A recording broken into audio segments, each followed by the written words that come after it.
முஸ்லிம் பெண்களுடைய ஆடைகள் இன்று அவர்கள் விரும்புவது ஆடையாகிவிட்டது. அவர்களுடைய உடலை வெளிப்படுத்துவதை இன்று கண்ணியமாக கருதுகிறார்கள்.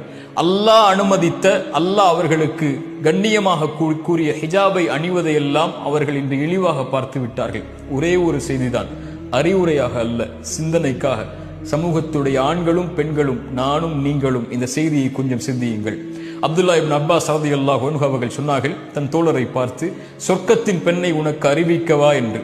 அவர்கள் ஒரு பெண் கடந்து சென்றார்கள். சொன்னார்கள், இந்த பெண் அல்லாஹுடைய தூதருடைய சபையில் ஒரு முறை வந்தார்கள்.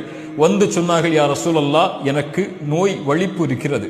நோய் வலிப்பு ஏற்பட்டால் என் ஆடைகள் விலகிக் கொள்கிறது மக்களுக்கு முன்னால். எனக்காக அல்லாஹ்விடத்திலே துஆ செய்யுங்கள்.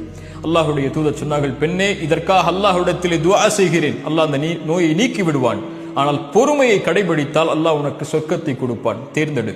அந்த பெண் சொன்னார்கள், யா ரசூலுல்லாஹ், நான் பொறுமை காக்கிறேன், சொர்க்கம் எனக்கு கிடைக்கட்டும். ஆனால் அல்லாஹுடைய தூதரே, நான் மக்கள் மத்தியில் இருக்கும்போது வலிப்பு நோய் ஏற்பட்டால் என் ஆடை விலகிக் கொள்கிறது, நான் என்ன செய்வது? அதனால் மக்கள் என்னுடைய அங்கங்களை பார்க்கக்கூடிய சூழல் ஏற்படுகிறது. அல்லாஹ்விடத்திலே அதற்காக மட்டும் என் வலிப்பு நோய் ஏற்பட்டாலும் பரவாயில்லை, பொறுமை காக்கிறேன், என் ஆடை விலகிவிடக் கூடாது மக்களுக்கு முன்னால் என்று அல்லாஹ்விடத்திலே துஆ செய்யுங்கள் என்றார்கள். அல்லாஹுடைய தூதர் ஸல்லல்லாஹு அலைஹி வஸல்லம் துஆ செய்தார்கள்.